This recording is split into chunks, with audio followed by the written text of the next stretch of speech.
Assalamualaikum warahmatullahi wabarakatuh. Welcome back my channel. Kali ini Ibu Dep akan menjelaskan mengenai Pancasila sebagai ideologi terbuka. Ini biasanya adalah materi kelas 12 ya, tapi kalian sebagai warga negara Indonesia harus tahu Pancasila itu adalah sebagai ideologi terbuka. Yuk kita simak dengan menonton sampai selesai videonya. Dan di akhir video akan Ibu Depi pastikan ada bonus buat kalian. Marilah sebelum kita membahas lebih dalam, kita akan membaca sila Pancasila yang terdiri dari 5 sila. Oke, yang pertama, sila pertama, ketuhanan yang Maha Esa. Kedua, kemanusiaan yang adil dan beradab. Ketiga, persatuan Indonesia. 4, kerakyatan yang dipimpin oleh hikmah kebijaksanaan dalam permusyawaratan perwakilan. 5, keadilan sosial bagi seluruh rakyat Indonesia. Nah, itu adalah sila Pancasila. Bunyi dari sila Pancasila. Kalau kalian udah hafal belum? Jangan sampai kalian punya Pancasila sebagai ideologi kalian di negara Indonesia, tapi kalian nggak paham isi dari bunyi Pancasila tersebut. Baiklah, langsung aja nih kita akan membahas lebih dalam mengenai Pancasila, ditambah Pancasila sebagai ideologi terbuka. Materi-materi yang akan kita kupas mengenai Pancasila sebagai ideologi terbuka di antaranya adalah hakikat Pancasila. Kedua, latar belakang perumusan Pancasila. Dan yang terakhir yaitu Pancasila sebagai ideologi terbuka. Yuk simak lebih dalam mengenai hakikat Pancasila dulu nih yang pertama. Untuk hakikat, kita akan membagi dua pengertian, hakikat ideologi dan hakikat Pancasila. Baiklah, kita akan membahas mengenai hakikat ideologi. Ideologi itu berasal dari dua kata, ide dan logos. Ide artinya gagasan atau konsep, sedangkan logos artinya ilmu. Secara harfiah, ideologi berarti ilmu mengenai pengertian dasar ide, di mana suatu paham mengenai seperangkat nilai atau pemikiran yang dipegang oleh seseorang atau sekelompok orang untuk menjadi pegangan hidup. Selanjutnya yaitu hakikat Pancasila. Istilah Pancasila itu sebenarnya udah ada nih dan dikenal sejak zaman Kerajaan Majapahit, yaitu dalam kitab Negara Kertagama karangan Empu Prapanca dan kitab Sutasoma karangan Empu Tantular.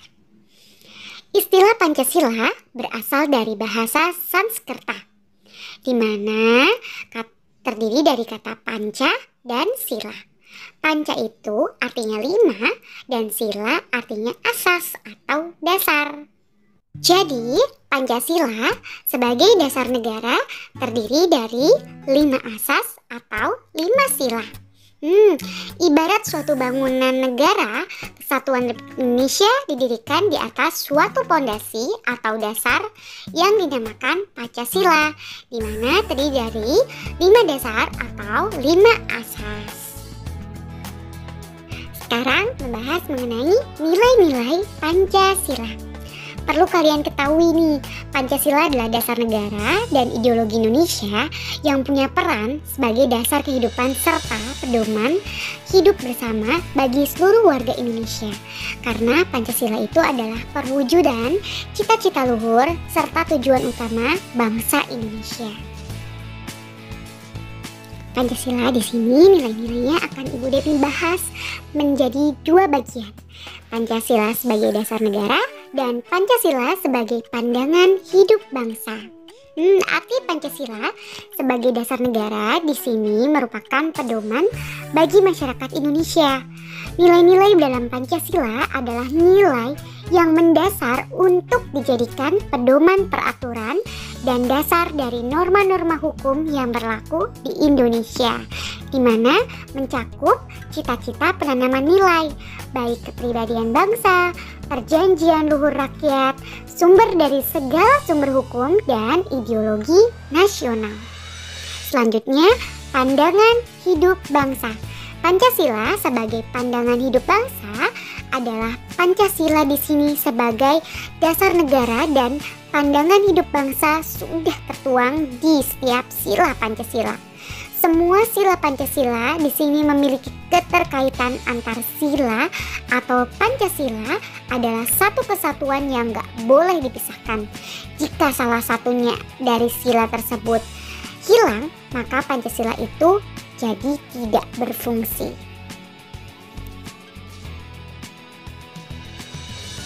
Yuk mengenal lebih rinci fungsi Pancasila. Yang pertama, Pancasila sebagai dasar negara. Fungsi Pancasila sebagai dasar negara di sini diartikan sebagai dasar falsafah atau filosofi negara. Sehingga Pancasila dalam hal ini digunakan sebagai dasar untuk mengatur pemerintahan negara. Dengan kata lain nih, Pancasila digunakan sebagai dasar untuk mengatur penyelenggaraan aparatur negara yang dimana sesuai dengan bunyi dan isi yang tercantum dalam pembukaan Undang-Undang Dasar 1945. Selanjutnya adalah fungsi Pancasila sebagai sumber dari segala sumber hukum. Di sini, Pancasila sebagai sumber dari segala sumber hukum atau sumber tertib hukum bagi negara Republik Indonesia. Sumber tertib hukum Republik Indonesia itu adalah pandangan hidup, kesadaran, cita-cita hukum, serta cita-cita moral yang meliputi suasana kejiwaan serta watak bangsa Indonesia. Di antaranya kemerdekaan individu, kemerdekaan bangsa, peri kemanusiaan, keadilan sosial, dan perdamaian dunia. Oleh karena itu, semua peraturan perundang-undangan, baik yang di pusat maupun daerah, tidak boleh menyimpang dari nilai-nilai Pancasila. Yang ketiga, Pancasila sebagai pandangan hidup.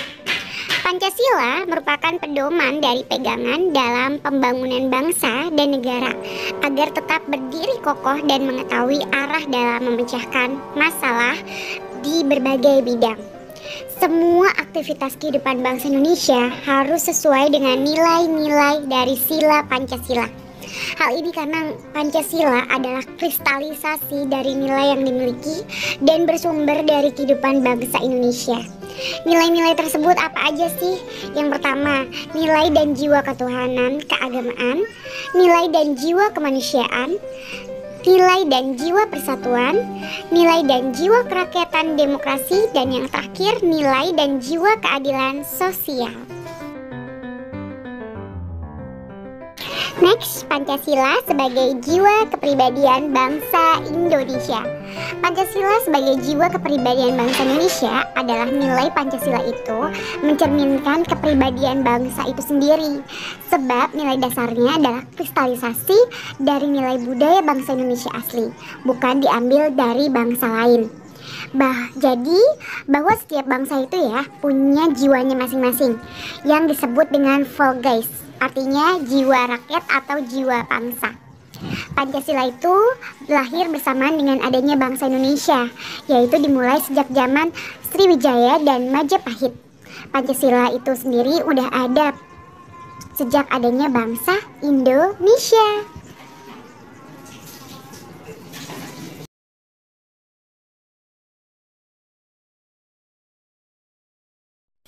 Next, Pancasila sebagai perjanjian luhur bangsa Indonesia. Pancasila itu lahir dari hasil musyawarah para pendiri bangsa dan negara, Founding Fathers, sebagai para wakil bangsa. Pancasila itu dihasilkan dan dipertanggungjawabkan secara moral, baik sosiokultural maupun moral. Moral dalam arti tidak bertentangan dengan nilai agama yang berlaku di Indonesia, sedangkan sosiokultural berarti cerminan dari nilai budaya bangsa Indonesia itu sendiri. Karena Pancasila itu bukan hanya merangkul satu orang, dua orang saja atau kelompok, tetapi merangkul segenap lapisan masyarakat Indonesia yang majemuk. Selanjutnya, kita akan mulai membahas mengenai latar belakang perumusan Pancasila. Jadi kalian sebagai warga negara Indonesia harus tahu nih perumusan Pancasila sehingga bisa adanya sila-sila yang sering kalian bacakan ketika upacara. Jangan sampai kalian nggak tahu nih latar belakang perumusan Pancasila. Selanjutnya, latar belakang perumusan Pancasila. Perlu kalian ingat, istilah Pancasila itu sudah berasal dari Kerajaan Majapahit yang termuat dalam buku Sutasoma karangan Empu Tantular. Istilah Pancasila pertama lahir pada Perumusan Dasar Negara yang dibentuk oleh BPUPKI, yaitu sebuah badan penyelenggara usaha persiapan kemerdekaan Indonesia yang dilaksanakan pada tanggal 29 Mei sampai dengan 1 Juni 1945 yang menghasilkan Piagam Jakarta. Pada tanggal 29 Mei sampai dengan 1 Juni 1945 dirumuskanlah Pancasila oleh ketiga perumus dasar negara. Siapa saja?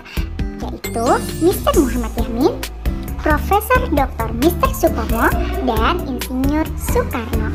Oh iya, saat mendengar nama Profesor Mr. Muhammad Yamin, pasti kamu mengira Mr. itu adalah Mr. kan? Ya, seperti yang kita ketahui, Mr. itu biasanya lebih kenal luas, singkatan dari Mister yang merupakan bahasa Inggris dari Tuan. Nah, kamu pasti nggak menyangka kan kalau Mister pada nama pahlawan nasional tersebut bukan berarti Mister. Ya, Mister pada nama Muhammad Yamin adalah sebuah gelar ahli hukum. Jadi, arti Mister sebenarnya adalah singkatan dari Master in Direction, seperti yang dikutip dari Wikipedia nih.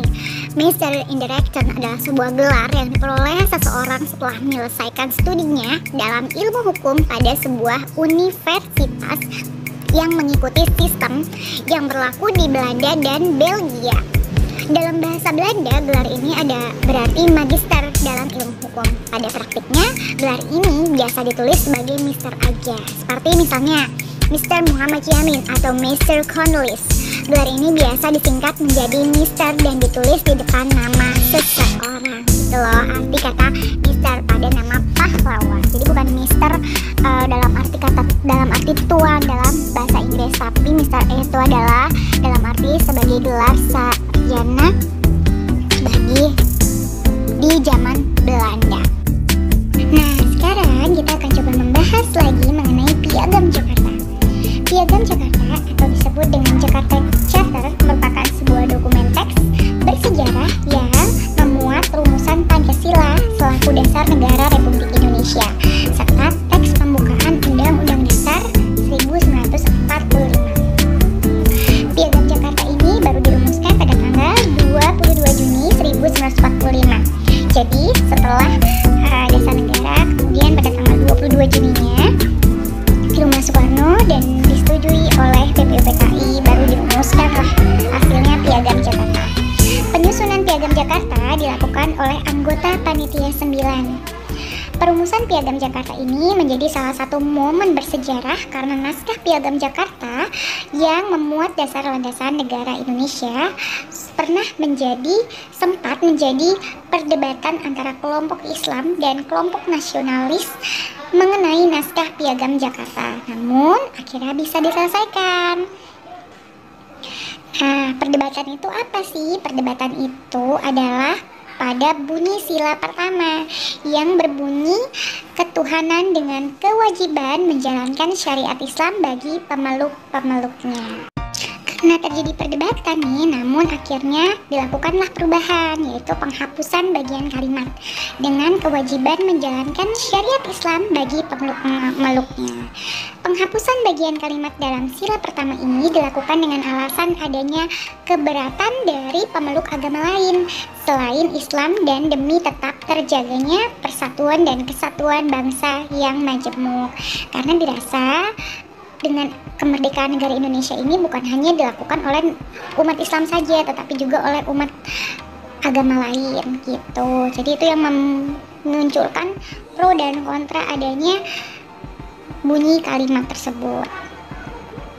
Akhirnya kemudian naskah Piagam Jakarta yang memuat rumusan dasar negara ini yang akhirnya mengalami perubahan tersebut oleh PPKI atau Panitia Persiapan Kemerdekaan Indonesia kemudian disahkan menjadi bagian pendahuluan Undang-Undang Dasar 1945 yang sekarang dikenal sebagai pembukaan. Gitu, jadi Piagam Jakarta ini luar biasa banget ya pro dan kontranya, dan akhirnya keluarlah instruksi nomor 12 tahun 1968 sebelum akhirnya pada tanggal 18 Agustus 1945 diubahlah sila pertama ini sekaligus penetapan sebagai dasar negara Indonesia. Sampai akhirnya lahirlah Pancasila dan sila-silanya dari sila pertama sampai sila kelima yang dari awalnya sila ketuhanan yang Maha Esa sampai keadilan sosial bagi seluruh rakyat Indonesia.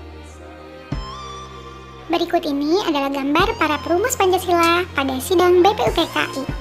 Setelah tadi kalian Ibu Devi perlihatkan gambar siapa aja perumus Pancasila, nah sekarang ini adalah rumusan dasar negara balik dari beberapa tokoh tadi.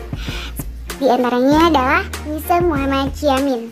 Nise Muhammad Yamin itu rumusan dasar negaranya diantaranya adalah 1. Peri kebangsaan, 2. Peri kemanusiaan, 3. Peri ketuhanan, 4. Peri kerakyatan, dan yang kelima kesejahteraan rakyat.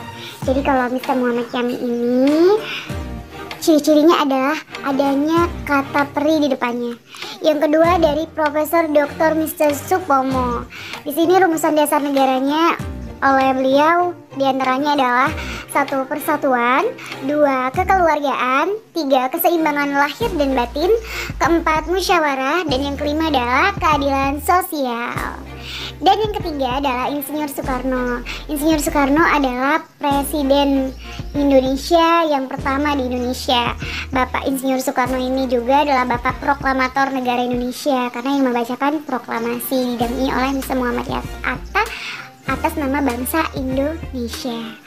Atas usulan dari Insinyur Soekarno, rumusan dasar negaranya yaitu adalah kebangsaan Indonesia, kedua internasionalisme atau peri kemanusiaan, ketiga mufakat atau demokrasi, dan keempat kesejahteraan sosial, dan yang terakhir ketuhanan yang Maha Esa. Pembahasan terakhir kita adalah Pancasila sebagai ideologi terbuka. Yuk simak. Selanjutnya adalah ciri-ciri ideologi terbuka. Apa aja sih ciri-ciri ideologi terbuka? Yang pertama, punya kekayaan rohani, budaya masyarakat. Yang kedua, nilainya nggak diciptakan oleh negara, tetapi digali dari hidup masyarakat itu sendiri. Ketiga, isinya nggak instan atau operasional, sehingga tiap generasi boleh menafsirkannya menurut zamannya. Jadi Pancasila itu sebagai ideologi terbuka punya sifat fleksibel. Keempat, menginspirasi masyarakat untuk bertanggung jawab. Makanya masyarakat Indonesia itu adalah masyarakat yang bertanggung jawab. Dan yang kelima adalah menghargai keanekaragaman atau pluralitas sehingga dapat diterima oleh berbagai latar belakang agama atau budaya. Apa aja sih syarat-syarat sebagai ideologi terbuka? Yang pertama, memiliki nilai dasar di mana bersumber pada masyarakat atau realita bangsa Indonesia seperti ketuhanan, kemanusiaan, dan 3 sila lainnya, sampai keadilan sosial bagi seluruh rakyat Indonesia. Yang kedua, memiliki nilai instrumental untuk melaksanakan nilai dasar seperti Undang-Undang Dasar 1945, Undang-Undang Peraturan, Ketetapan MPR, DPR, dan lain-lain. Yang ketiga, memiliki nilai praksis yang merupakan nilai instrumental seperti gotong royong, musyawarah, beribadah, dan lain-lain. Oh iya, Indonesia itu terkenal dengan orang yang suka bergotong royong ya. Jadi mereka lebih kepada sosialnya itu bagus banget gitu loh. Mengapa sih Pancasila disebut sebagai ideologi terbuka? Yang pertama, karena Pancasila adalah ideologi yang mampu menyesuaikan diri dengan perkembangan zaman tanpa pengubahan nilai-nilai dasarnya. Gagasan Pancasila sebagai ideologi terbuka itu udah mulai berkembang sejak tahun 1985. Tetapi semangatnya udah tumbuh sejak Pancasila itu sendiri ditetapkan sebagai dasar negara. Yang kedua, Indonesia itu nganut ideologi terbuka karena Indonesia menggunakan sistem pemerintahan demokrasi yang di dalamnya ngebebasin setiap masyarakat untuk berpendapat dan melaksanakan sesuatu sesuai keinginannya masing-masing. Tapi tetap harus sesuai dengan hukum yang berlaku di Indonesia itu sendiri. Ya, jadi terbatas. Maka dari itu, ideologi Pancasila sebagai ideologi terbuka itu sudah sangat tepat sekali digunakan di Indonesia. Nah, itulah materi-materi yang sudah Ibu Devi bahas. Jadi semoga bermanfaat dan kalian dapat memahami apa yang sudah Ibu Devi sampaikan terkait dengan materi Pancasila sebagai ideologi terbuka, baik dari hakikat Pancasila, nilai-nilai Pancasila, bunyi Pancasila, kemudian perumusan Pancasila, latar belakang lahirnya Pancasila, dan ciri-ciri ideologi terbuka, syarat-syarat ideologi terbuka. Itu kalian harus sangat paham karena kalian adalah bangsa Indonesia yang harus paham seluk-beluk dari negaranya itu sendiri. Baiklah, terima kasih semuanya. Jangan lupa subscribe, like, and comment di kolom komentar, dan semoga bermanfaat. Jangan lupa share juga agar teman-teman kalian juga tambah mengerti tentang Pancasila. Yaudah, assalamualaikum, terima kasih.